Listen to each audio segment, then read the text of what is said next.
to Artistically Married, where art and opportunity collide. We're your hosts, Jake Ackerman. And Brianne Steinberg.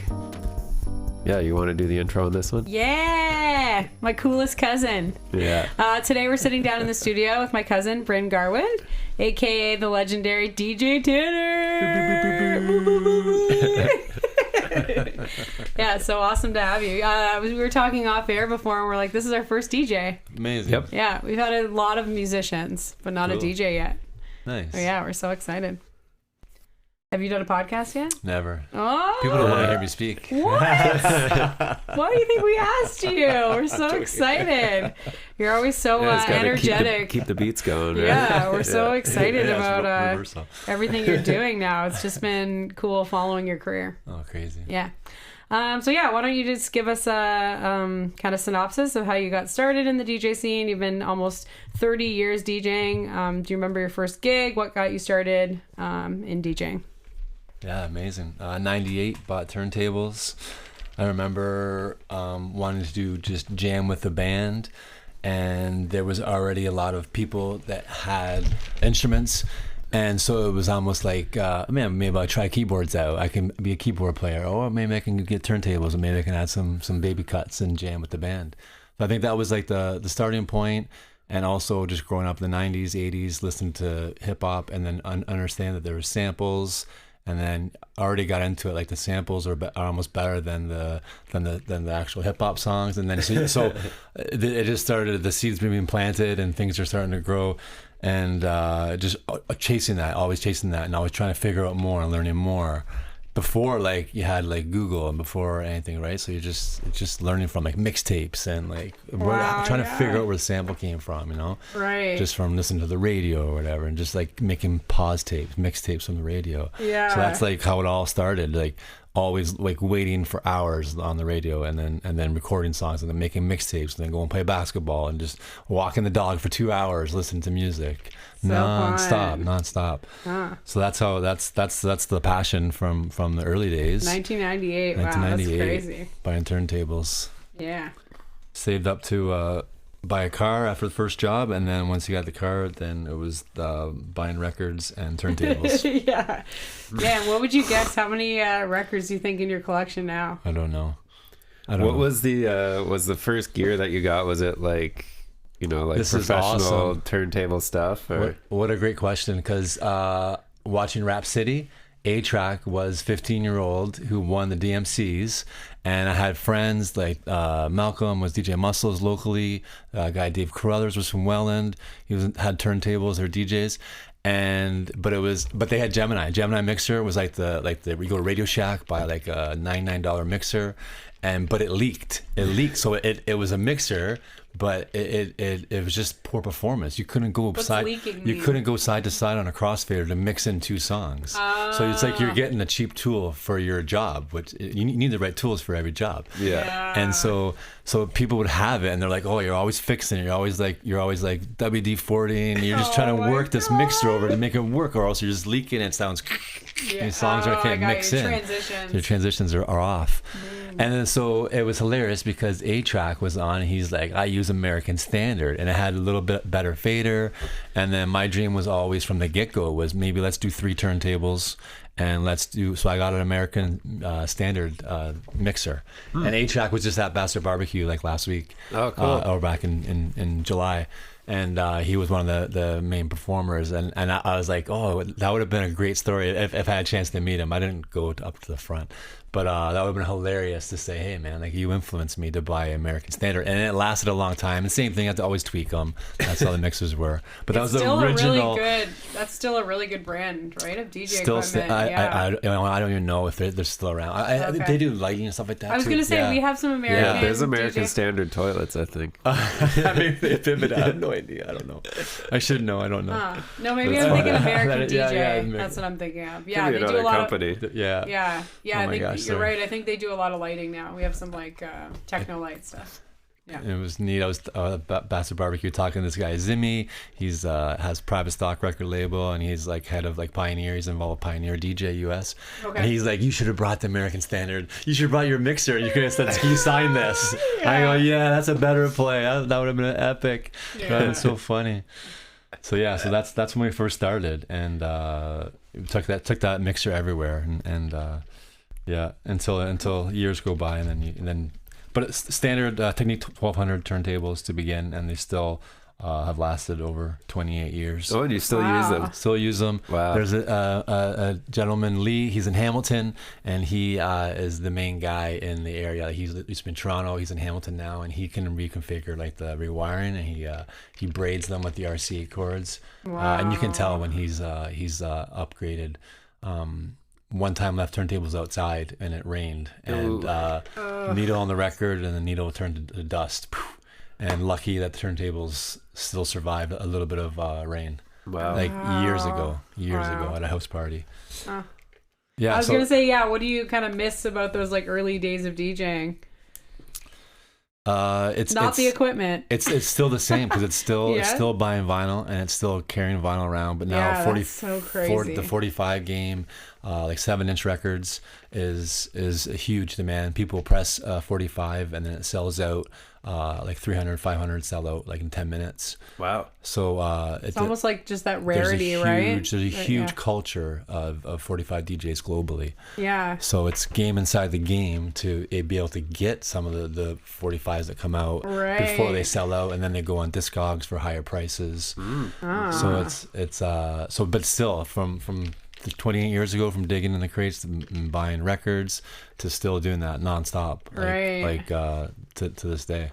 Do they have like online platforms where you can like buy and sell stuff? I enjoy Juno Records UK because you can listen to it, quick listen, see what it is, and you know what you're getting. Okay. But there's so many outlets. There's lots of people where people are sell. buying there's and lots selling, of places to buy and sell. Yeah, I mean, obviously it's not a DJ, but even with us, like when we go to venues and we go to shows now, we only buy records. Yep. Like really, we don't buy CDs anymore. Yeah, like you said, there's Discogs, which is like you can buy a record from anywhere in the world. It's like Facebook Marketplace, but global, and you can search for something. I actually got that first Perov Stellar record, and it was like shipped to me from Europe somewhere, and that's how I got that one. I just remember I liked it, and then he doesn't even really like. It was like, oh, that's my old stuff. I don't put it on my website or anything, and I was like, how do I get that on vinyl? And somebody had it, so that was cool. Wow. Yeah, I think it comes down to like that rarity now, which is really cool. 100%. Special. Yeah. Cool. Then I guess this leads us into our next question. But yeah, how has technology? You're saying it's very similar still, but how has technology changed in the DJ world? Yeah, technology is always changing. They just upgraded, like Serato just upgraded, where your library is changed now, so you can organize your library. You can put like emojis, and you can add so many more variations, so you can actually upkeep your drive on your laptop, which is crazy. So the technologies increase. So from putting a needle on the record for the records. Then Serato came out, and it was digital records. So you have a digital vinyl that is time coded, is time code stamped. So if you put the needle on that record, you just hear like a big sound kind of thing. But that reads from your laptop. It reads the software, so you can play any MP3. And what I've been doing for the past 15 years is making video edits. So I spin MP4s. So when I spin, when I use the Serato to DJ digitally, I can scratch and mix music videos, MP4s. So that's technology. And then they had years ago they had phase came out. So instead of using an actual needle on the record, it was a remote that you put on top of the spindle of the turntable, and then it would react in real time as a turntable would, and it would be, so you don't have to have the needle on the record. You just use this phase remote to DJ, and it spins around on the record, and then. So if you're in a club, if you have a smoke machine, or people are jumping around right beside where you're playing with your turntables, there's no skippage. That's amazing. And it's pretty much real time accuracy too. It's insane. That's amazing technology. I did an event, and this gentleman was from the 70s DJ, and he did reel to reel, And then I showed him the phase remote, and I showed him how I had the record up in the air, and I could just go back and forth and scratch in the air, not even on the turntable. And his mind was just blown. It was so amazing. And then now there's Pioneers came out with the Cross 12, and so they don't even have a phase remote anymore. So you don't have to rely on one extra piece of technology. It's all built into the turntable. So you can push a button on the turntable and it can go from digital, where you can play like Serato, or you can push a button and it goes analog, where you can play records. Wow. So it's all on one unit, which is very handy. Yeah. And I've been enjoying that a lot lately. What would that cost you? A couple $1,000. Yeah. Really? For each one, yeah. But okay. it's same. It's like similar prices for all turntables. Yeah. Yeah. So I have four turntables now, so I can. The dream is to do like more shows with Immaculate, a friend from San Francisco. Him and I have been making video edits for like 15 years, and so I have set up now. We're ready to do like more Funklectic events at festivals. Nice. That's the dream. That's what we're pushing for. Love it. So the technology has increased so much. So making video edits, like I just did Yacht Rock HD 1920 1080 HD video edit for Z Trip's Yacht Rock mix. He did this Yacht Rock and beats, and so I was like, this would be great to have a visual. I could see it as I'm listening to it. And then Z-Trip put it on Bandcamp, and I was able to download it. And then I spent a couple of weeks downloading the music and editing the videos. And then with technology, I've been using some AI apps to help upscale videos. So there's a Commodore Sailing video on YouTube that is only like 720. It's not even full HD 1080 quality. So I can use the upscaler AI to really upscale it. It delaces it and then it interlaces it. That's awesome. And then now you got HD quality videos, which they're clean and clear and pristine. It looks phenomenal.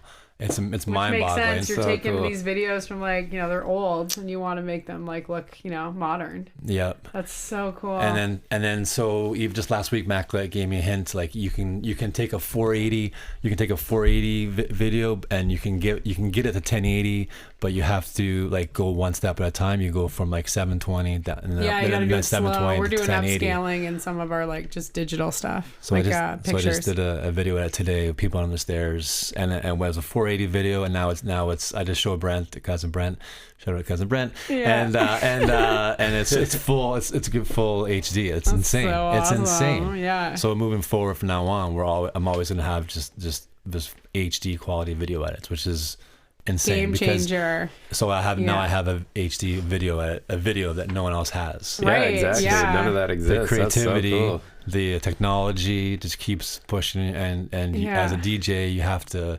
evolve and roll with it. And yeah. I love to anytime that we're talking, I think it's so fun, all the collaborations that you hear with DJs, right? Like it's so fun that like on an international level, because of now the like accessibility and the internet, that you guys can share all these ideas.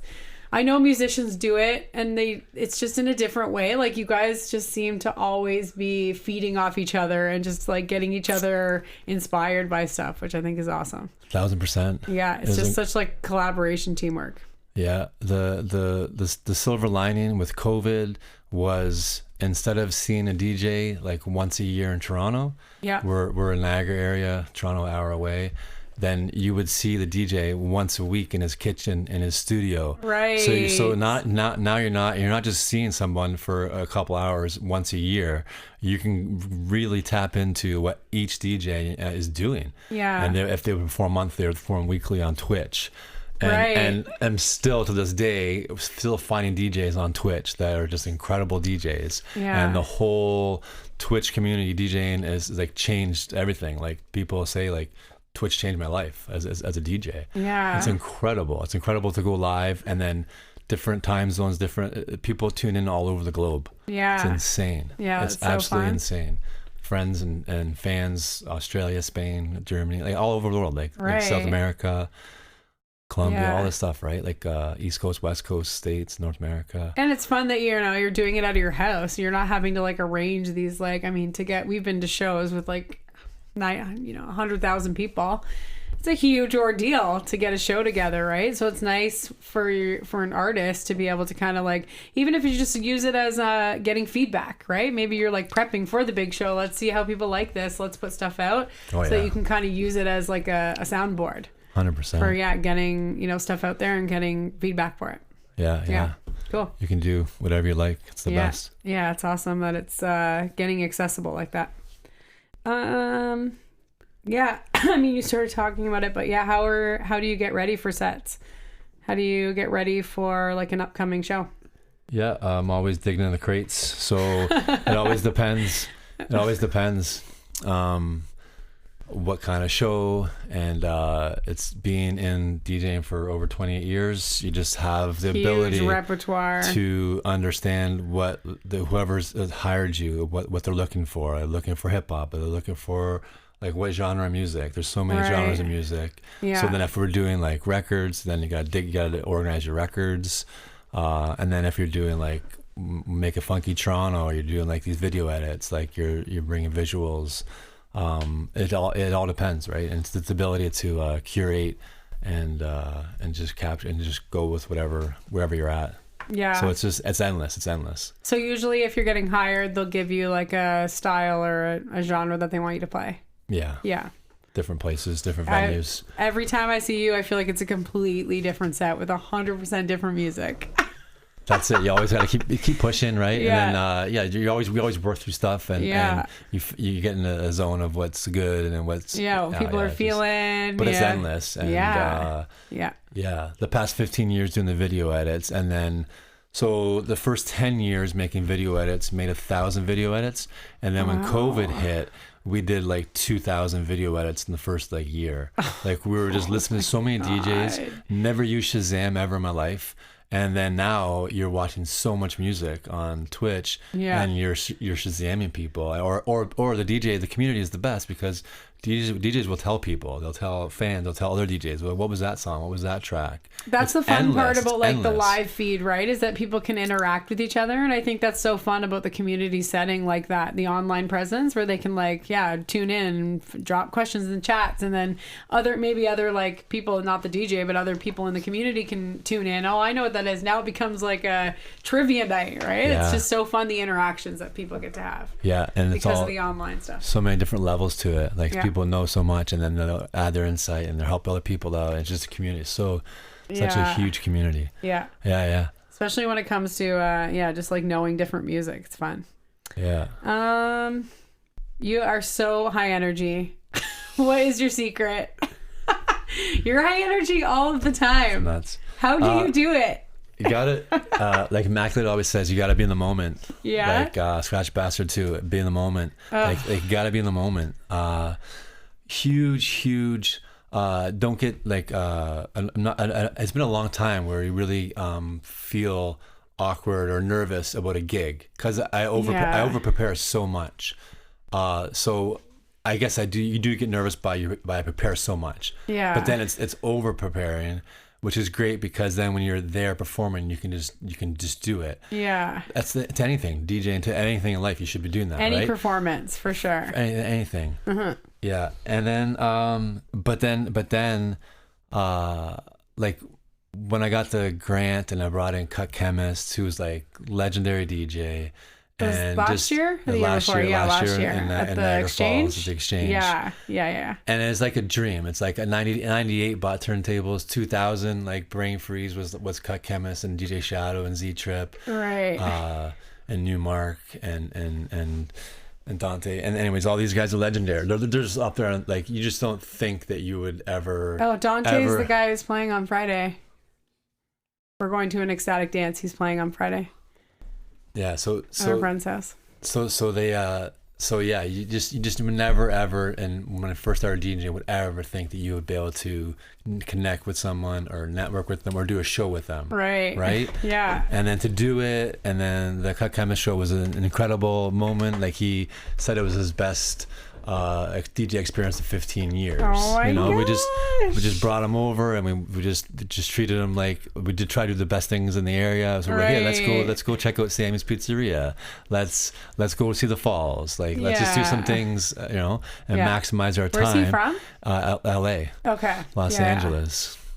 So epic to like full circle, like 25 years after 2000, right? 28 years. Right. And then to hang out and get that feedback and to be called a creative is insane. Yeah. And goosebumps galore. Yeah. It's amazing. Yeah. Oh, so fun. It's the community. Yeah. Yeah. What was the question? It was the energy level. I just don't know how you keep up that energy. So at that moment, there were some things that went awry that were out of my control. Right. Like not even having a water bottle like at the event. Like we're just like, I had to double check that. Like I didn't think, or just pictures of water or something. Like because we were thirsty, it was hot. Right. Anyways, and then we needed a light too, but it wasn't in the specs or whatever. But it was so now we're just like MacGruber together a light, and it's just, and then like the door's about to open up, and so my time was stressed. Yeah. And I wasn't in the moment. I was not in the moment. Yeah. And you start panic. I lost sight of things. Like I was just overthinking things instead of being in the moment and just work through each step and get through it. Right. And enjoy the moment. That this is insane. Like that this is actually happening. Yeah. And then a week after that, we went to UK for Shindig Festival. Right. So lesson was learned big time, and it was like you put that in my pocket, and I'm like never gonna be like that like ever Let again. it wreck what I created. Just a couple little things. It didn't really wreck it. Didn't really wreck it. Okay. I love how Cut Cameras was like, I felt like we were a jazz band last night. I go, yep. That's a perfect analogy. That's a perfect analogy. Like we were just skipping and scatting, and we made it happen. But it wasn't that bad. It wasn't that bad. Like there were so many moments. And like there were so many moments that were just that but anyways, I was kind of in the moment, but not as much. But then since then it's huge. Now it's just like just feel records when I DJ and spin records, and then go to Shindig, huge festival, like a smaller festival, and there were so many DJs that I've known like B-side for maybe 18 years online, right? And so many DJs that I was going to meet for the first time, but I've known them for years, especially on Twitch. On Funklectic, we have like over 180 DJs, so like a lot of these guys perform on the Fridays with the Immaculate organizing it. Mm-hmm. And then to go there, and I was like the sober dad. I just wanted to meet everybody, and I just wanted to make sure I could like maximize each moment. Yeah. And be in the moment. Yeah. And I was called on the first day like I was a lost puppy. Aww. And I was super happy with whatever's going on, with whoever's going on. Lost puppy at a festival. Oh my gosh. Funny. Yeah. And I remember I was just like giving like t-shirts to everybody, because it was just like, man, this is like an amazing moment where we get to meet so many people. Trying to network. That I love, appreciate, and have so much respect for. It's insane. Global Funk Fam. Shout out to Global Funk Fam. A bunch of DJs from UK started it up, and they invited Immaculate and I in 2020. It's big. It's opening up things, and we're just trying to do things globally. Yeah. It's amazing. So awesome. So being in the moment is so key. Yeah, I guess it does like energize you, right? Because as long as you're not like freaking out or worrying about what was happening before, what's happening next, then when you are just like enjoying those moments, then it keeps you energized, keeps you excited. We were so in the moment, and we're like, oh look, there's Shaka Loves You. They're DJing for the Cuban Brothers. So then we're like, let's go. We're like front of the center stage, and we're dancing, jumping around.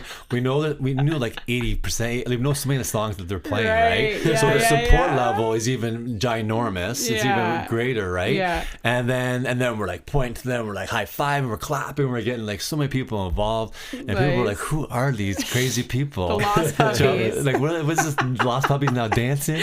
Yeah. And then a bunch of them afterwards were like, hey, we call them by their names and we go talk to them and they're like, oh, like we saw you doing your thing and highly energized, but we didn't realize who it was. We're like, who is that crazy guy? Yeah, we were the crazy guy. We were just enjoying it. We were in the moment. We weren't going to be out of the moment. Yeah. It was awesome. It was epic. Allergies too. We were front and center allergies and so many hits and made video edits for them years ago. Wow. And then they're like, oh my gosh, Tanner, like it's insane. You're it's here. insane to meet these people in person. Yeah. And then we went across the pond to be with all these people too. So it's extra special. Yeah. It was amazing. It was Globetrotting. That I love whole that. festival sounded like an amazing experience. Yeah. You're pretty So awesome. excited when you came back. I know that.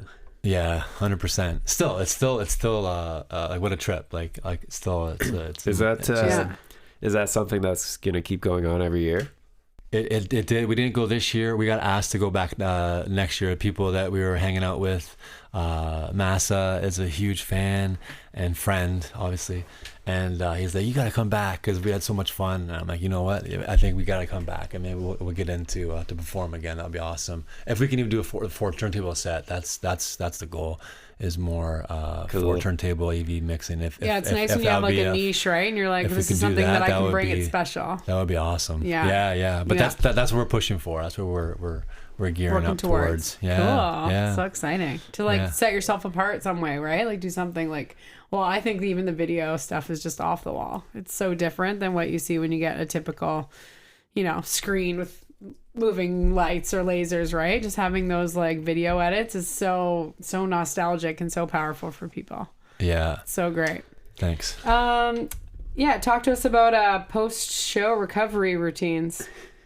Yeah, this is great. I know it sounds crazy, but in my head, I feel like the same thing when I get off stage, right? Or I put on a show, I put on a dance recital. Like, it's just so much energy and so much excitement. And then, yeah, I think like just that emotion or just like the feeling afterwards, what is that like for you? It's just, it just stays with you. You remember like so much the goodness and it just fuels you up and then you're just on to the next one and you're just like, you just keep pushing on. Yeah. It's crazy. It was awesome. Went to Level Up DJs this year in Pittsburgh. So Zimmy and Pioneer, they threw together like a couple days session, and they have some after parties too, where they have some legendary DJs who were talking and also DJing afterwards. It was in Pittsburgh? It was in Pittsburgh. Oh, so okay. 3.5 hours away. Yeah, so close. So close. So we have to go. Yeah. And just so much knowledge, so much information, technology, and just like DJ. It was kind of like a conference? Conference, yeah. Okay, so people cool. flew in from like San Fran and Wow. and people, whatever. People came from Pittsburgh and just DJs from all over. Yeah. Baltimore and so we had awesome. we had 3 Canadians. So we had Baller. He's from Eastside Edits Records. He has a 45 label, and DJ Elix. She's a first female Red Bull freestyle DJ from Montreal. She's super talented. So we went and we stayed together at the conference, and it was just awesome meeting all these people. Yeah. And so much information and so much energy. Same thing. And what was the question again? Let's do this. It was post show, Oh, but yeah, that's so post-show, fun because post-show. I was going to ask you about So that. it's prepping. I thought it was in Colorado. It was in Pittsburgh? In Pittsburgh, yeah. Okay. Was this the one where somebody crashed their car into the building? No, there was a tornado that Oh, they the hit. tornado. Yeah, so people Okay. tell that story. It That, ended- that was that's amazing. insane. It ended at 5:00 on Tuesday, Yeah. and then someone came running in, and they're like everyone stay inside. And then a tornado came flying through, and it was like this big warehouse with like a craft beer, and then it just blew out. Like these huge windows got blown out, and the power went out, remember you and telling me everyone this. was just like scattered underneath the tables. Oh my God. And there was like Gene Brown's got like rare records, like insane record collection. He's selling records there, and I'm just like, let's get these records to safety. We gotta protect these like, records. Like first make sure laptop's safe, and then I'm like, but these records, man, they can't get hit by a storm. Like this is not I happening can't believe at it a was in DJ convention. Pittsburgh. I didn't realize it was that close. Yeah, amazing. So amazing. Yeah. Influential and just like so much knowledge and so the energy, so you so much is fueled by there. Like Serato was there too. They had so many people just displaying products, and we got a chance to get Serato studio, so now trying to like make some like like edits them, which I never even imagined doing, because there's so many DJs that make edits. I just want to make video edits, Right. but you need to make edits if you're going to be performing like festivals, stuff like that. So slowly learning new things, always Right. new caps. Yeah. Unbelievable. Yeah, it's fun to keep working on your craft, which is so fun. How do you think the oh no, never mind. I was gonna say, yeah, keeping the adrenaline of the crowd going. I think you just are jumping around like crazy all the time. That's how you do it. Yeah, I get into it. I love it. Yeah, I think it's great. Just because it's being more in the moment. Yeah. is where it keeps doing. It keeps coming back. Yeah, to that keeps coming back to that energy too, right? Being able to like, so much energy. The spinning 45s is insane because all these DJs make these edits, so you know who the DJ is. Yeah. I love to get the audio, the MP3, and then also make the video edit for these records. So now when I'm playing records, it's like there's like such a back history and such a personal touch to like each record. It's like, I know this DJ, I know where they're from. Yeah. They released it, A side, B side, and I made video edit for it. So just so much engagement, so much like tenderness to just one little record, and then to the video edit, and then you're just playing it, and it's just like so much. I get so much more into it. Yeah. So much more energy, because you're just like, this is awesome. This is wicked. This is amazing. And so it's like one after the other, after the other, after the other. Yeah. How can you not be energized? Right. It just comes naturally. Yeah. Is there specific song? I mean, obviously, like we talked about it, your repertoire is crazy, but yeah, is there specific artists or songs that are your favorite to DJ? It's just nonstop. There's just so many genres. There's like no favorite. No favorites. not for me. Someone that you're into right now. If you had like you had your like go-to crate, or if it was just something that's just like always in and out and like all of the time, you know.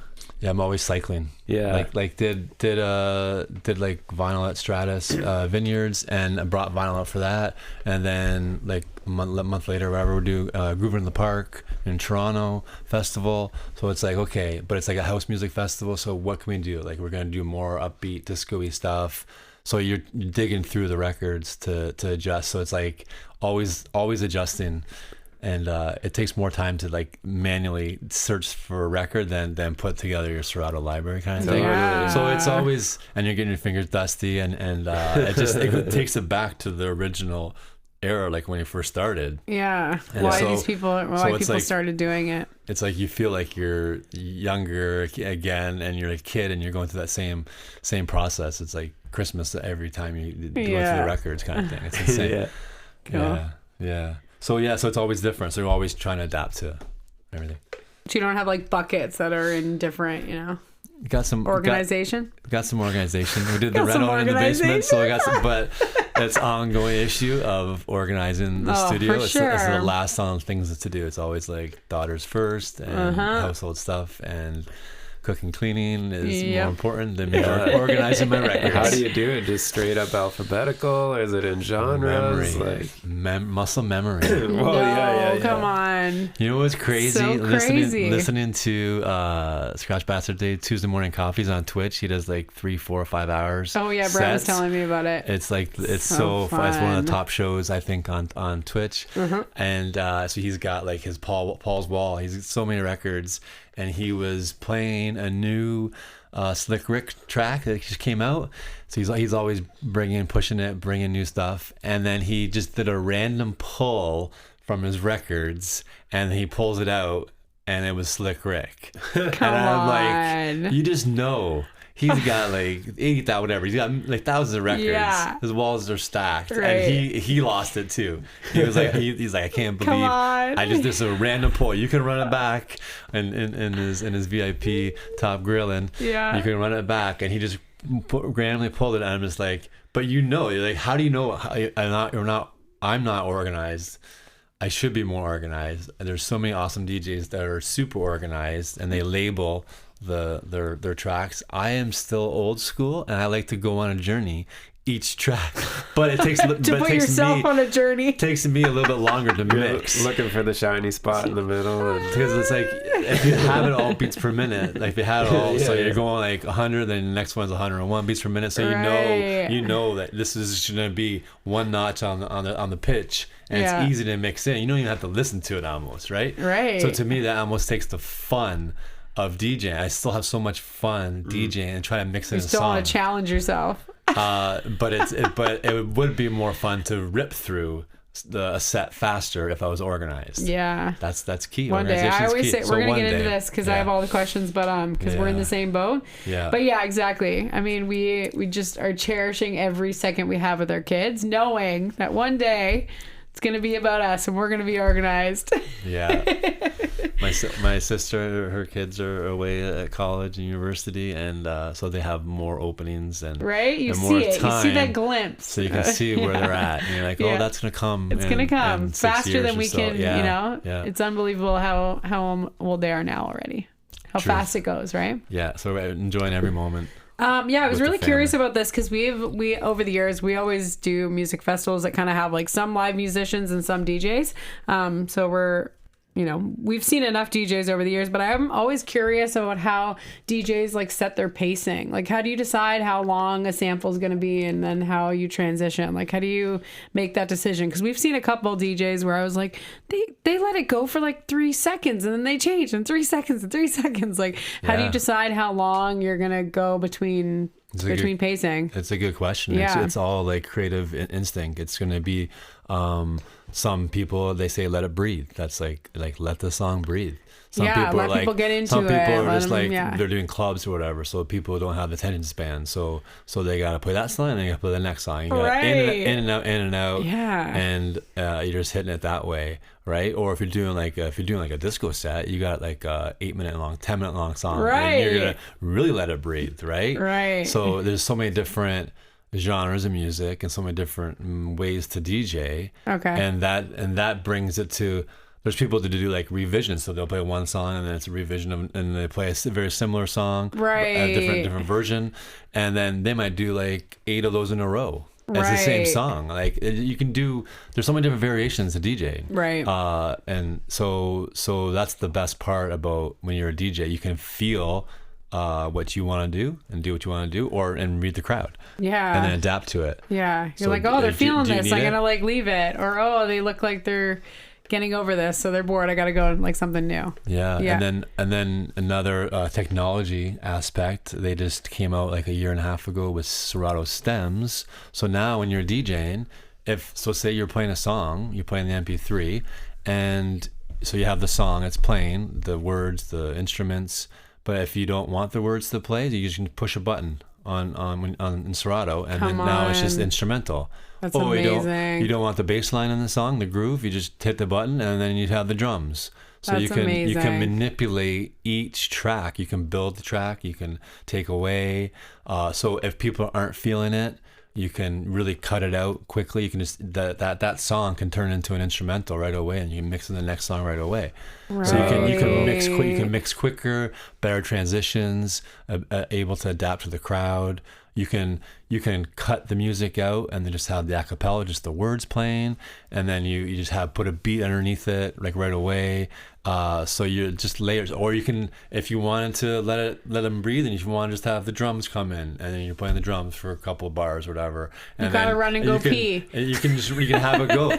So there's so many variations. That's so cool. And so many tools now that the DJ can use to keep everything flowing, and you can do as long or as short. Okay. Depending where you are, yeah. And then incredible. I guess you get to add a lot of like more of your creativity into it too, right? Like you become the writer. That's one of the things I love doing on Twitch, is doing live mashups, and I always try to do different live mashups. Yeah. And I see Mac's so good at doing live mashups, and then so he's doing the transition, taking the drums away, adding different drums, all the instrumental acapellas, mashing them all up, different sounds, different vibes. And then, but also we have the video aspect that's also getting mashed in together too. So you're getting two videos that are getting mashed up. It's crazy.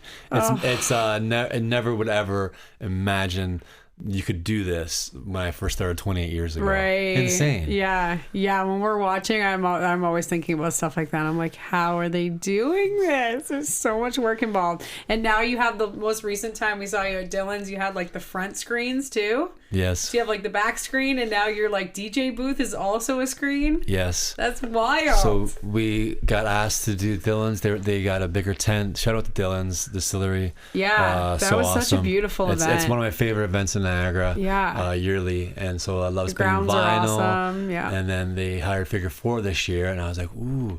Like, I love working with Figure 4. Shout out to Figure 4. Yeah. So awesome. They love to play songs out, even if they don't know songs. They play Brian Wilson. He passed away just before that, and they rinsed out Brian Wilson, Bare Naked Ladies. Like, I don't think one of the band members knew how to play it. Like, it was just incredible. Yeah, we were there. Incredible. People were just shouting out songs, and they like one would look at the other one and be like, "Hey, do you know this?" And one of them, between the four of them, would know it, and then one would start playing who knew, and then the other ones would just kick in. So incredible. Like, they are unbelievable. Yeah. So talented. We saw them again at Summerfest. Yeah. Yes. They had like the end spot, like, or pretty second last, and it was super high energy. Tons of people. I bet they would have loved it. Like, they were having a good time. Yeah. It was awesome. And then so I decided, you know what? But maybe we can rent like a LED screen. And then LED screens are so expensive to rent. Right. So then I went in the wormhole. It's the same thing. Always digging. Always trying to figure things out. Yeah, what's out there? And then I saw this guy had these 4 50-inch TVs that you can use for a mobile VJ facade. And we're going to be doing a DJ night for this year at Grape and Wine at Montebello Park on September 26th. So back in April, just after Level Up DJs, we got the nod to curate a DJ night for Grape and Wine. And I was like, we need to get like maybe something for the front of that. So 2 seeds were planted, the Dylan's event with Figure 4, as well as Grape and Wine. And then looking into that LED screen, it was just so pricey. And then seeing this mobile that I can pack into my car, fold the TVs up, just take them out, a little bit heavy, but just wheel them out. And then you have like a 9-foot VJ facade. It's just unbelievable. I always watch you with all your gear. I'm like, oh, this is how he works out. He doesn't need to go to the gym. He just carts all this stuff. That's what I always say to everybody. Yeah. No, I just meant workout. They're like, can I help you? I go, honestly, that's my workout for the week. I'm good. Yeah. This is how I try to stay fit. And don't touch my tables. Don't break any of my stuff, right? Heaviest ones to carry. It's like carrying bricks. Yeah. I know you've mentioned a few, but what's the most exciting gig that you've ever played? The word here is electrifying. What was your most favorite gig? Favorite gig? The Cut Chemist show is just insanely special. But every live Funklectic, to do Funklectic on Twitch, and then to meet Immaculate after being friends online for like over a decade, 14 years, whatever it was. And it was this story is hilarious. This is unbelievable because like our neighbors that we're friends with, like tight with, and we would always have Mac on when we're hanging out, so they know who he is. They know who he is like thoroughly, and they see our texts, like a million texts, like insane tight friend who has similar like passion in life to make video edits. Right. It's so bizarre. You can find someone else in the world who's so almost like you. Like, it's insane. Yeah. So super tight friends, 15 years, and then to do a live Funklectic and have Immaculate come up, and we had Ace Skills. We piggybacked Make It Funky Toronto and did a local event, St. Catharines, and Mac was driving in. He flew into Pittsburgh where his parents live, and I think he drove his sister's car up. Oh my gosh. So the excitement was like, oh my gosh, I'm gonna meet him in person for the first time. Like we do text back and forth, and I kind of had a vision of what he sounds like just from him DJing, like using his voice, right? Never just talking to him off, you know what I mean? So every time I read his text, I have like a different voice in my head of who he is. Right. And then he has a bunch of sequin outfits that he puts on Twitch. People can redeem points, and he puts on like his sequins. And it was funny. He came around the corner. onto our street, and my neighbor she was going away for like a girls' weekend, and she's telling her girlfriends, you have to like meet this guy. He's coming all the way from San Fran. They're gonna do a show. These guys are DJs. They're gonna do a show together, video edits. Yeah. And so their friends are into, I can't wait to meet this guy. And then he comes around the corner, and the sun is glistening into his car. Yeah. And he was like, I'll be there in 5 minutes. And then it was like 10, 15 minutes. And I was like, I'm like, what happened? I'm like, I was just laughing. I'm like, did he like stop to put on like his sequin outfit? Like I don't know. Is this what he's doing? Like, did he take a pit stop like, down Martindale Road? Yeah. And then he came around the corner, and he had sequins on, and it was like a disco ball glistening in his front seat out of his car. And I was like, what? He did and I even knew, but he was just wearing it. He didn't change it. He was just actually just wearing it. Okay. And so there was this disco ball, this era. And when he stepped out of the vehicle, it was like a David Bowie vibe. Right. The first time like meeting in person. Yeah. And the neighbors are like, who is this this glowing person shimmering, shining everywhere? And he was like larger than life experience. It was so funny. Yeah. And that was the first time meeting him in so favorite show, doing live Funklectic events. Yeah. We're able to like piggyback Toronto events to bring these global DJs into like Niagara. And insane. Would never have ever imagined doing that. And that was unbelievable fun. It was so funny. Yeah. And then they came running over. They're like, can we get a picture with you? Like, but you know who he is. Yeah, yeah. But I was like, I was in awe too. I mean, this is you can't write this. Like, it's like a modern film. You can't write it. Oh, so funny. So awesome. Unbelievable moment. Wow. So many moments. Yeah. What's the difference in energy for you when you're planning an event versus like getting to just like hop on to like some of these like incredible events? It's the energy. Like I've been just thinking about Grape and Wine. It's been 9 years since we did Grape and Wine. We did a video edit set, and we did Team Wolf DJs. That was my moniker was Team Wolf DJs. We were there. And we were hanging out in your VIP trailer. Such an amazing fun time. Yeah, that was unbelievable. Me and Amy were dancing on stage. It's the best. Yeah, because I had a friend who was going to dress up into the Teen Wolf costume, and then we're going to come on stage and dance. Yeah. That was the idea. Yeah. And then Amy came on stage to say, "Hey," my wife Amy, said, "Hey, I'll come on stage and let you know when he's ready." So she came on stage, and then the crowd. It was like they all cheered for her, and then it was like I felt like I was Black Eyed Peas and she was Fergie coming on stage, and everyone was like, "Yeah," and then so she's like, "Yeah," and then everyone starts dancing, and then her friends started dancing, and then there was a like a 9-year-old boy, whatever, started breakdancing, he was great. And then by the time my friend came in with the Teen Wolf costume on, the long johns and carpet, oh my gosh, and there was like nothing for him. The thunder was stolen. The stage was already packed. It was vibing. It was such a good vibe, such a good time. Oh, that was such a good Grape and Wine. It was amazing. So we're excited to be back this year. Yeah, I can't wait. And so it's been nonstop thinking about it and planning about it, like nonstop making video edits and like reaching out to the DJs and explaining like what the festival's about, and just so it's nonstop visualizing like how what's you want happen. The day to look, and then it's just going to be like you have it all planned out and just go and be in the moment, right? Yeah. Be in the moment. Yeah. It's exciting to plan shows like that when you get to like start gathering. Because like you said, you've been in the industry for so long. So, when you curate, curating a set's one thing, but curating a whole show with all these different artists is so exciting. And bringing that to an audience and then seeing what the audience does with it is great. And I said to them that we'll do it, like they're here. Let's also send me your set list in advance so then I can download like videos and upscale videos and get visuals. So I'm going to sync up video. We're going to use the for VJ their stuff for too. their stuff too. So I'll be on stage I'll work the whole night and energized. Yeah. Energized. Let's record your set and then we'll do video edit so people can watch it later on too. It's just like let's maximize our time and have the most fun for everybody to enjoy. Yeah, I think it's been really cool for us to watch you developing kind of the opportunity side behind it, because we're constantly talking about that. I mean, artistry is beautiful and it's great, and it's what everyone looks forward to in their life and what everybody wants to be a piece of and a part of.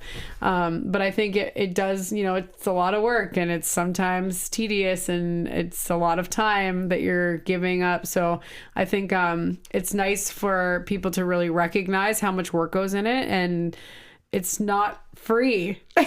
You still want to make a living, and you still have a family to pay for. So I think the more people are understanding the amount of work that goes into it, that's what we love about the podcast, is really trying to teach our audience that people are putting their, blood, sweat, and tears into these things, and it really needs to be compensated. It has to be worth it financially. Yeah. We all tippy-toe around it as artists, right? We don't want to talk about it. It's the elephant in the room. We always want to be like the giving, all this energy to all these people. But I think it's been really exciting for us to kind of watch you grow in terms of the development and the opportunity that you're giving to yourself, but you're giving to the industry. Yeah, just the thing is I've been saying for years is that every DJ, you have your own lane. Yeah. Right? You have your own lane. Right. And everyone in life should have their own lane and that they're doing. Yeah. Right.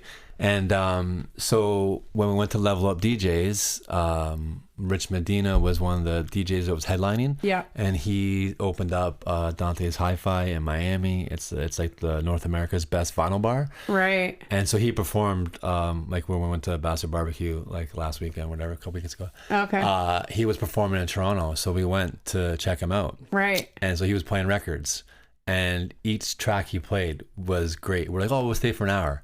But it was one song. We're like, this is great. Next song, this is great. one more song. We stayed right to the end. Wow.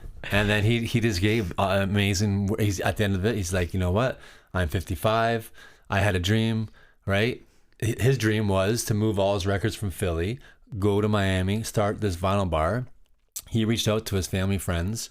Can anyone help me do the move? We're gonna move. We're gonna build this new club.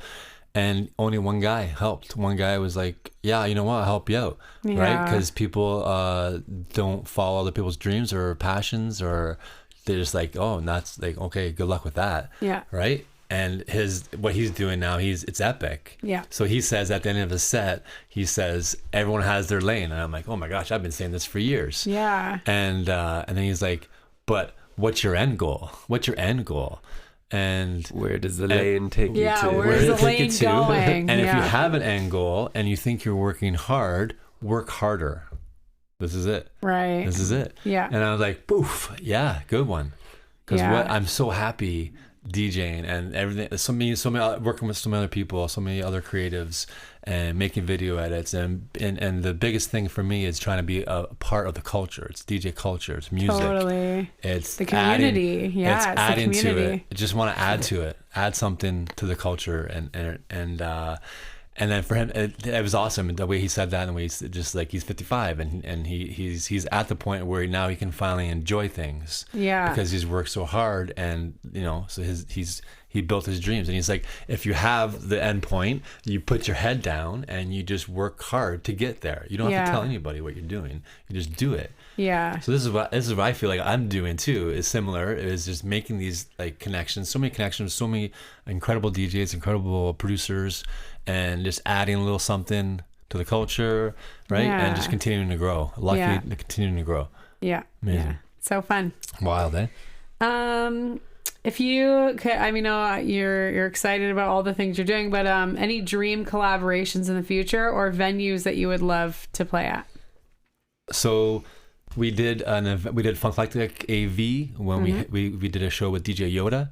Mm-hmm. DJ Yoda is just one of the best, we think, one of the greatest video DJs. Like he's so creative, so quick, uses so many movies, video, TV, so creative, insanely awesome. So it was so fun to do a show, and we have 3 different guys that make video edits, and at the end of the show, Yoda said, hey, we should start up a WhatsApp chat. And I'm like, wow, that's incredible, because I would never have ever asked him to join a WhatsApp chat with me. us. Yeah. So again, just highly inspirational, Right. so inspirational that I'm like, hey, yeah, I want to do that. That's great. And since that day, like goosebumps again. Yeah. Like, let's do this. So Yeah. Immaculate set it up, and then he reached out. He's like, hey, can DJ Chiba join our group? Also legendary UK video DJ, like just Amazing. insane. And then Immaculate's very tight with Dunks from the Funk Hunters, and so there's that. We have a group chat for Video Amazing. Dojo, and it has inspired me even more, where it's like, you know what, I'm gonna share a lot of the video edits when I send like Instagram promos and video edits. Always share. It's just like the perfect. inspiration is just so tremendous. Yeah. And it's inspired me so much, like 10 times more. Yeah. It's so cool. Cool. And we're all far enough, and whatever, they get HD videos, and it's so cool to have that inspiration. Yeah, It and means camaraderie instead of it camaraderie, being like competition, sharing right? knowledge. Yeah. So much insight it's such a niche industry. And a labor of love. Like It's all love. So much All labor. love. A lot of labor. A lot of labor. but we're in it. Do you have any words of wisdom or advice for young DJs coming up in the industry who think they can get famous on Instagram in 5 seconds? Well, it's crazy because there's Not so many working different hard. there's so many different avenues, and to each their own, and some people blow up and some people don't. Yeah. I don't know. Just always keep it. Always stay true to yourself. And if you like it, if you think about doing it, you should do it, because it's endless. Music is endless. Yeah. But like anything in life, it takes practice. You got 10,000 hours. You got to put the hours in to become at a certain level. Like it shows. Yeah. Those that put the hours and the time in, you can see. But there's different lanes, different avenues for everyone to go through. So Yeah. if you want to do it, you should definitely do it. And there's so many easy starting points nowadays with technology. You can buy controllers. You don't have to have turntables, whatever. But I love that my daughters are starting to learn how to DJ, and I haven't taught them how to use Serato. They just learn how you put records on and off 45s. Yeah. And they spin 45s. That's so And funny. I think that's You're awesome. like, you got to learn the old school way. I don't even let them know that you can do video edits because then they're gonna be on my main laptop, whatever, right? Oh yeah. I don't know. My kids are always trying to get on my laptop. I'm like, one get less out device. of here. One Yeah. less device. I don't know. Totally. Yeah. And I think, like, again, kind of going through the progression that you did of being super analog and like down to the basics. And then you add in those sprinkles of technology, and you're it's like, bonus. you know, Bonus like, time. yeah, it's bonus. Yeah. Speeds up the process of like the education that you already did for yourself, right? And good to have the listening ears to DJ versus the vision of seeing like a grid or seeing the Serato software and lining up lines thinking that it's matching the beat. Totally. There's a huge difference, because a lot of people can't hear music. Totally. A lot of people can't mix records. Like some people, Yeah. I met some people that they DJ whatever, and they can't beat mix, Right. which is a skill you have to learn. I feel that we talk to a lot of musicians that are similar to that. You know, they're just like relying on auto-tune or relying on like these different computer processing and audio equipment that just like does the work for you, right? It's like adds it in. So yeah. So basic. I think that's a good time for a break. And then, Sure. I want to come back. It was a perfect prelude. I wanted to kind of hear about it. We're parents as well, dealing with our craft and our art and amongst the importance of our family. And I know you feel the same way. So yeah, we'll be back after a break, and we'll chat about mixing fatherhood with DJing. Fun. Yeah, we'll be back.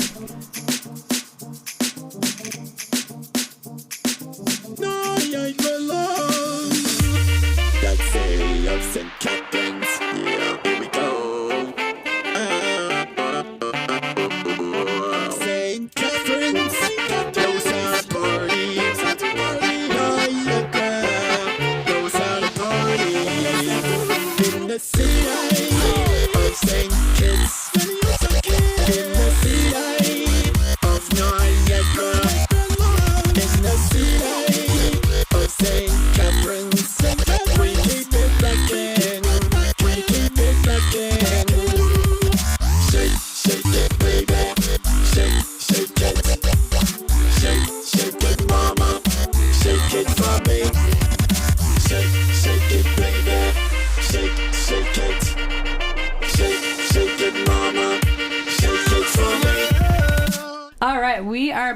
today hanging out with DJ Tanner, talking all about his work as being a video DJ, working in the industry, and all of the exciting things that he is working on. Yeah. And so do you want to just tell us about the clip that we just heard over the break? So this edit was produced by a lot of friends. So we had Slink, he's from Australia. When he was moving to Canada, he's living in Canada now. And so he uses a talk box. So that was Slink's voice singing the Niagara Love. And fun fact too, I had to sing it. I can't even talk. I have a monotone voice. I had to sing. I can't sing. So I sang all the lyrics. But he's Australian.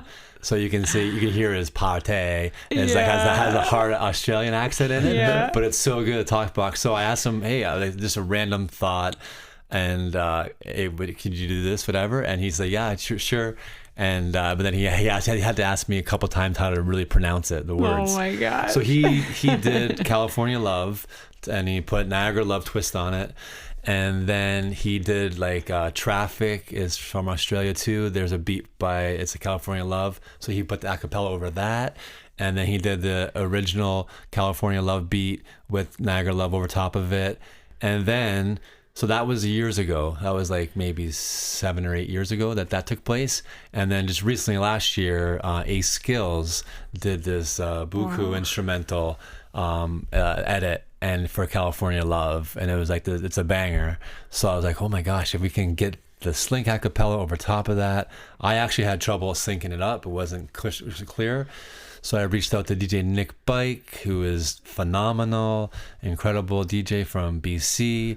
He has been doing Patreon and MP3, and like his edits are built to last. Questlove's like, if you hear any edit that DJ plays, it's probably a Nick Bike edit. And Nick Bike is insanely talented now. He's moved on to doing custom lace presses. So he has a pressing machine where he's pressing records, 45s. Wow. So he's now I have like this huge MP3s, like iTunes, whatever, of Nick Bike edits. And I make so many video edits for a lot of his edits as well. So we're friends for such a long time. Met Nick Bike at Level Up DJs this year. First time meeting him in person. It's different when you meet someone in person than all the online activity. So that was a special moment. And so Nick Bike pressed custom 45. I asked him, he's so busy pressing custom 45s for a lot of DJs globally, as well as doing his own record shop online. Chosen Spokes, shout out Chosen Spokes record label. It's incredible. And so then he put it together, pieced it together, and he said, hey, I can finally get to it. And it happened just before Shindig last year. Wow, so, perfect timing. And then I said, hey, I'm leaving like in 2 weeks. If you can get this in and send it. And they sent a message like, oh, it's in the mail, and like it's coming in.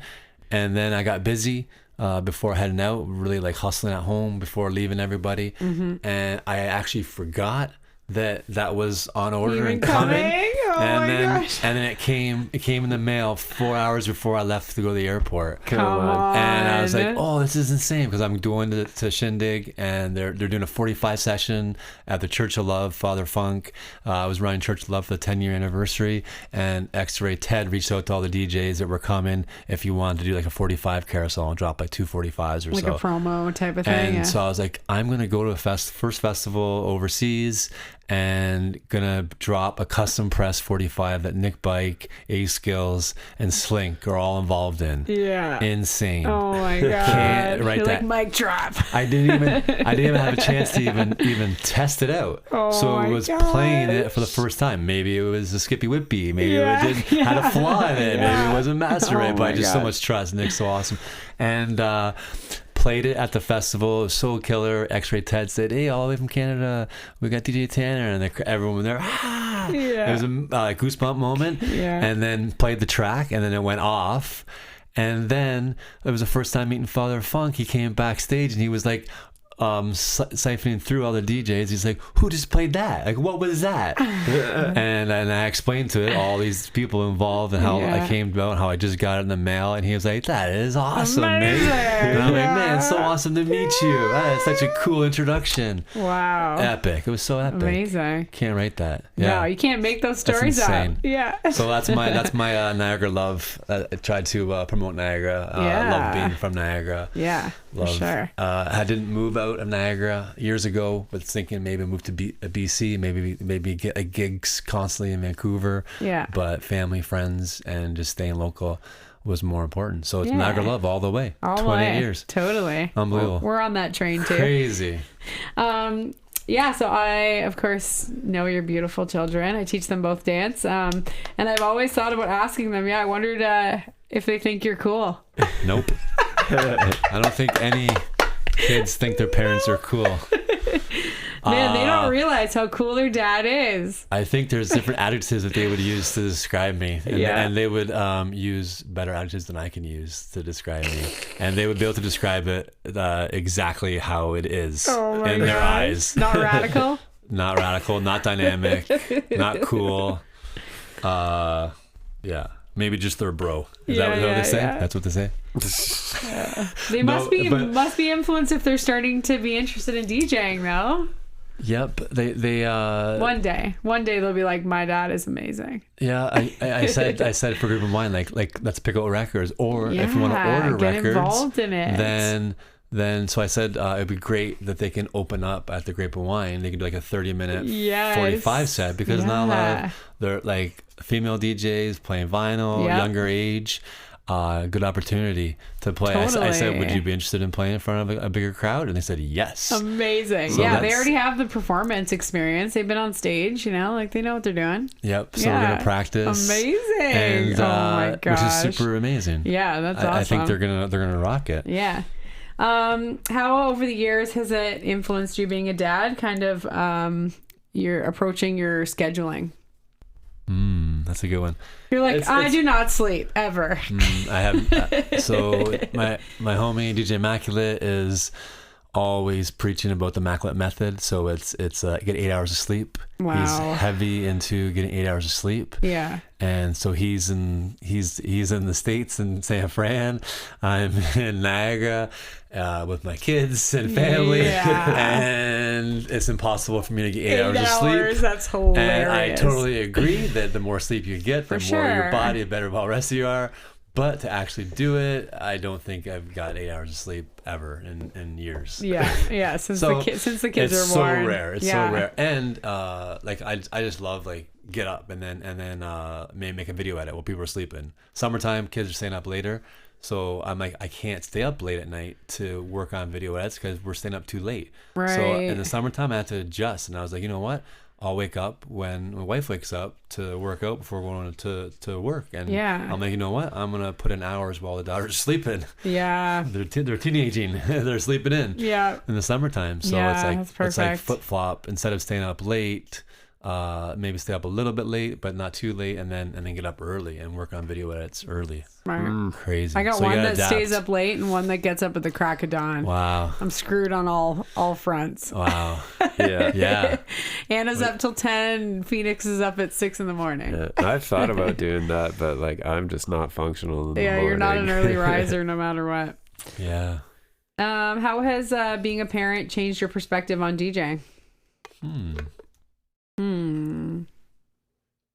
Not really changed. Yeah? I think it just more enhancement, just as far as you just see things differently. Yeah. I guess maybe now you're in a role where you're like a teacher more than or something like that. I guess in addition to performing, you're also teaching artistry. Yeah. Yeah. Every parent is a teacher. Yeah. All day long, even though they don't want to be taught. Yes, not too much perspective really changing. Okay. Yeah. Do your kids share your love of music? This is a great question. A good timing of this. When we travel in the car, so we have XM radio, And it's hilarious because I keep saying to my wife that she's going to get demoted from having the privilege of sitting in shotgun now. Because if she's not on point with what the kids want, especially the oldest daughter, 13-year-old, that I'm just like, if you think about it, don't even think about it. Just ask, yay, nay. That's it. Yeah. Yay, nay. And if they say yay, put it on. And if actually, not, don't even change speak, it. Yeah. And it would be, how about this? No. Like the girls don't want it, and the oldest one will say no. Youngest one's like, oh, well, okay, it's okay. I don't really have too much thought. But the older one, she's becoming very particular with her music. Yeah. And there's a couple stations that she likes, and don't even try to venture off those stations. Yeah. Because you just might as well stick. You know what? Might as well have a happy car ride with whatever music that she likes. Yeah. And then trying to force something else. But it's not that bad. Like we can listen to anything. Yeah. And they'll go for a ride with it. But it is funny. We're getting to the crucial point. I'm saying you're losing your points, your shotgun points. You're gonna get demoted to the back seat. You're not gonna want to go to the back seat again. Yeah. And Ava's almost at the age where she can go in the front seat, right? Can she ride in the front seat? Yeah, they both can. Okay. And they love it. And if mom's not in the car and they're in the front seat now, they love it. Yeah. It's awesome. Yeah, they get control over the radio. And Ava's faster and more on point with picking music. Yeah. And Brielle would just pick stuff, and it's just kind of random. Yeah. It's hilarious. Yeah, I can see her really development in the last couple of years, even with her dance, like connecting with music, which is so cool to see. Yeah. Knowing kids when they're really little and then starting to see them gain like that autonomy and their like their emotional connection with music is so cool. It's amazing. Yeah. Yeah, especially when they are in environments where they're circulated and surrounded by so much different music that they can tell they're really like, they're in tune with it. Cool. It's crazy because I think back to when I was a child. I didn't really listen to music when I was like whatever, 2 to 8. Yeah. And your parents just weren't into it. Parents were not into it. Like my mom, they weren't musical. Like Peter Paul Mary or like some Raffi Records or like a Neil Cher, Diamond or like a Neil Diamond or like a Neil like just typical teacher music. Random rare records like just like maybe under 100. Yeah. Not that many records at all. So we didn't really listen to them that much. Right. And then we'd go outside and neighbors are listening to like Run DMC and Beastie Boys. Okay. And I'm just like, what is this? Yeah. I like that. Yeah. And different radios too. I don't know. When we were growing up. So it's so cool to see nowadays that at a younger age and there's so much more at their fingertips to see them that they can really decipher what they actually like. Yeah, well they've been surrounded at such a young age. We used to play like music videos for them while we're eating and say, hey, look at this funny video, look at this 80s video. Do you like this? Do you not like this? Like this is fun. So we put on repeat if they liked it and do dances and stuff like that. Yeah. So really tried to open them up to all the different kind of music that's out there. Yeah. Which is kind of neat. Yeah. Because we didn't have that. We had to wait and listen to that song on the radio. Right. When we were younger. Yeah, there was no demand songs, right? I know I was thinking about it when you were talking about like, early DJing, just like waiting for your favorite song to play. You're like, it's top 40. I know it's going to come on. I don't know, like 9 to 5 at some point today, that song's going to come on and I'm ready to record it. So funny. So yeah, I know what the like you said, like the music at their fingertips is so amazing now, right? They just have access to everything.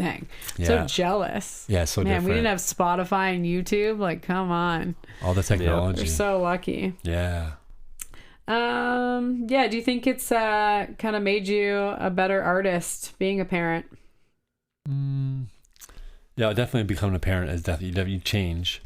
And then it's ever evolving. Different steps. I think I've become a better performer. Like you're always performing for your kids, you're trying to like get their interest or like be excitable, come on, we're going to do this, Be more on. Yeah. And growing and developing that way. Yeah. More organized. I think those things like you don't necessarily say that they are like play a part in your performing, but they do. Because you have less time to do stuff, so then you have to maximize the time when it's go time. Goal setting. Yeah, big time. Goal setting, like it wasn't really, I was just kind of floating around before I had kids, but now that you're a parent, like you said, you have to shove every single second of the day in with the things that you really want to get done because they come first, right? Like one day it feels like 3 days. Yeah. A lot. I know. When you're a parent. I try to talk to my friends that like don't have kids and I'm like, that's it? That's what happened in the last 48 hours for you? Like I ran a marathon. Yeah. That Rich Medina quote where he's like, you think you work hard, you gotta work harder. And then it was like I had a wedding, and normally I just get ready for it and prep for it, and then out the door, and then we're like, oh, let's go and get 30 bags of mulch, throw that down, and then do my stuff, and then just have less time to do what I normally do in the same amount of time, right? And just do it. Yeah, you still gotta get it done. Yeah, this is it. Yeah. So that's what it is. That's what it is. It's yeah, you always pushing on. You always like surprise yourself as like, a parent what you can accomplish. Mm-hmm. Yeah. So one more parenting, thing. less time. Like I started in September. We start running. We're running more often. Mm-hmm. We have nice places to run near where we live, kind of thing. Yep. And so I used to never like work out or run like on a Monday. I play basketball on Monday night. Right. But now it's like, yeah, you know what? Let's go for a run. Go for like 11K, and then it's just something to do, and then go play basketball too later on, and feel great. Yeah. Insane. And I was like, why wasn't I doing this years ago? Yeah. And then play basketball on Thursday nights too, and started to run on Friday mornings. And then I usually stream Friday mornings on Twitch. Yeah. And so now I have less time. Normally I had this little groove where I can set up slowly, and then now I'm just like I run, and then I gotta get on Twitch and set up, but it works. Yeah, you're getting it done. And so it's like you play on Thursday night, you're usually exhausted. Even nowadays, it's the second day, you need recovery. Yeah. And then you go for that and just keep pushing it. Yeah. Keep pushing it. Yeah, yeah. You think you're in some sort of groove, but just keep pushing it. Yeah, I guess Wild. it's true, right? It's a good mantra. Just you think you're working harder, just work harder. Or you think you're working hard, just work harder. And it's like your mind. I love that. It's like your mind is like, your mind shuts off first before your body. Like your mind's like, I can't do it. Yeah. But if you just push yourself through it, you actually you can do it, and you're Yeah. probably only at 60% of it. You can probably do more. Yeah. But you didn't realize it. It's true. It's crazy. Yeah. Yeah. So that's where we're at. I love it. It's insane. What are some non-musical routines or rituals that you cherish with your family? Non-musical question. is just all the activities. Like they're involved in like karate, soccer, basketball. Yeah. They want to get into volleyball. Yeah. So just all those activities. Yeah, they're really physical. I love that. And you try to keep them active. Yeah, Try I think to keep it's sometimes I'll see parents a lot swinging one way or the other. They're either like an art family or they're a physical fitness family. And True. I'm always saying to them, like, both are so important. Like, just because you're really into art, you still have to be physically active. Like, without your body being physically active, the art's not going to come the way it's supposed to, and vice versa. Yep. Where if you're totally physical and you're not introducing those like artistic parts into your family, then like, your kids are missing out, like you said, right? Like, oh, my parents really weren't listening to music or doing art and stuff when they were kids. So, yeah, I think both are really important to like the well-being 100%. Of a family. Yeah. Cool.